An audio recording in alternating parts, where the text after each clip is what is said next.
নমস্কার। আজ আপনাদের কাছে যে তত্ত্বটা বলবো সেটা আমি যখন টিভি চ্যানেলে বসতাম তখনও আমি এই তত্ত্বটা বলেছি যে আমরা অনেক সময় ফেক কথাবার্তা শোনা যায় যে মিথুনে বৃশ্চিক রাশিতে শনির প্রতিকার হয় না, মিথুনে বৃহস্পতির প্রতিকার হয় না, এই টাইপের। যে আমি যেটা বলছি সেটা যে সঠিক তা নয়, এই রকম ভাবে বিভিন্ন কথা জ্যোতিষ জগতে জ্যোতিষীদের মুখ থেকে আমরা পাই বা ব্যক্তিগত প্রভাবে যারা জ্যোতিষ জানে, বই টই পড়ে জ্যোতিষ শেখে, তারা বলে থাকে। কথাগুলো একদমই ভুল, কথাগুলো একদমই ভুল। দেখুন, আমাদের অ্যাস্ট্রোলজি যে 8th হাউস আর 12th হাউসের ঘটনাটা যেটা আমরা বলি যে শ্যাডো হাউস, ওই হাউস থেকে ভালো কাজকর্ম করতে পারে না প্ল্যানেটগুলো, এই কথাটা যেমন সত্যি তেমন কতটা পুরোপুরি ঠিকও নয়। এর বিভিন্ন পদ্ধতি আছে। যেমন মনে করুন কোনো গ্রহ কত ডিগ্রি পেয়েছে তার উপর নির্ভর করে নক্ষত্র প্রাপ্তি এবং পদ। এই যে এই পদ নক্ষত্র প্রাপ্তি হলো, অর্থাৎ কালারের পরিবর্তন হলো। আমাদের অ্যাস্ট্রোলজির প্রভাবটা কালারের উপর, রঙের উপর বেস করে তৈরি হয়েছে।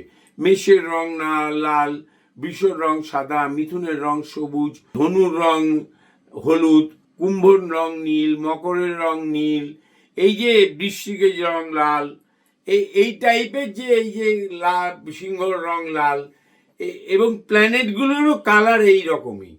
বুধের রং সবুজ, বৃহস্পতির রং হলুদ।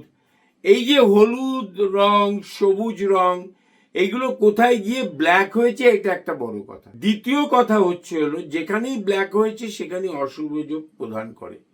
যদি ভালো করে বুঝতে হয় তাহলে এই যোগটা যখন যে যে গ্রহ এবং নক্ষত্রের কারকতা অনুসারে যে ঘরে এই যোগটা সৃষ্টি হয়েছে, লগ্ন সাপেক্ষে বা চন্দ্র সাপেক্ষে কত নম্বর ঘরে সৃষ্টি হয়েছে, এই ডিগ্রিগত প্রভাবের জন্য তার কি কি ভাব লাগবে, কি কি ভাবে তার জীবনের ভবিষ্যতে কি কি ঘটনা ঘটতে পারে, এটা হচ্ছে অ্যাস্ট্রোফিলসফি। এবং এই অ্যাস্ট্রোফিলসফি যতক্ষণ না আপনি সাকসেস ভাবে বলতে পারছেন ততক্ষণ পর্যন্ত আপনার প্রতিকারের প্রভাবটা আসবে না।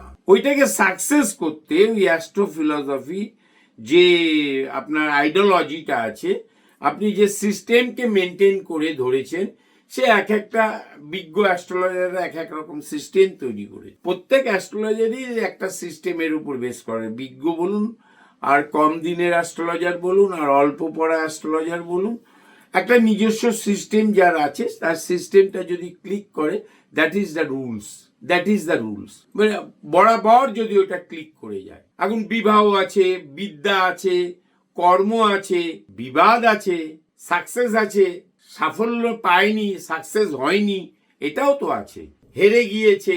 আমাদেরই জ্যোতিষে আমি কত জ্যোতিষীকে দেখেছি, সে এখন কেউ এখন অন্যান্য প্রফেশনে জড়িত, 3 বছর 2 বছর আমাদের সাথে চুটিয়ে, মানে বিশাল বড় বড় কথা বলে বিজ্ঞাপন করে অ্যাস্ট্রোলজি করেছে, তারপরে আস্তে আস্তে তাকে এখন অন্য পেশায় দেখি। তা এইগুলো তো সব ভাগ্যের সঙ্গে জড়িত।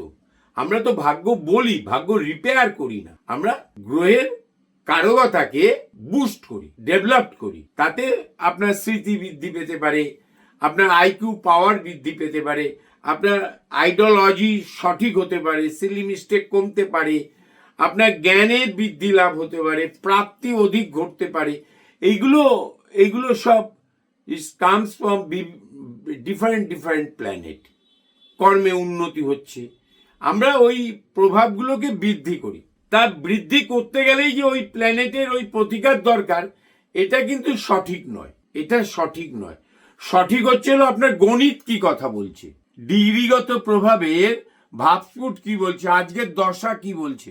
এই প্রতি পেশাতেই এক একজনের এক এক রকম মতামত আছে। যারা নিজের মতামতকে স্থায়ী করার জন্য অন্যের মতামতকে বা ব্যক্তিগত হিংসে বা বিবাদ করে বা বিচ্যুতি ঘটায়, নিজের মানসিকতার বিচ্যুতি ঘটে পারভার্টেড হয়ে যায়, তাদের পতন আমি দেখেছি। সব পেশায়, ডাক্তারি পেশায় হয়েছে, ওকালতি পেশায় হয়েছে, জ্যোতিষ পেশায় হয়েছে। এটা হতে বাধ্য, কিন্তু আপনার নিজস্ব আইডিওলজি যদি আপনি ক্রিয়েট করতে পারেন, তাহলে এই আইডিওলজি সঠিক হয় এবং সঠিক মাত্রায় সাফল্য পায়। অতএব আমাদের প্রতিকার দেওয়াটা ইজ ডিপেন্ড প্রত্যেকটা জ্যোতিষীর নিজস্ব ভাবধারায়।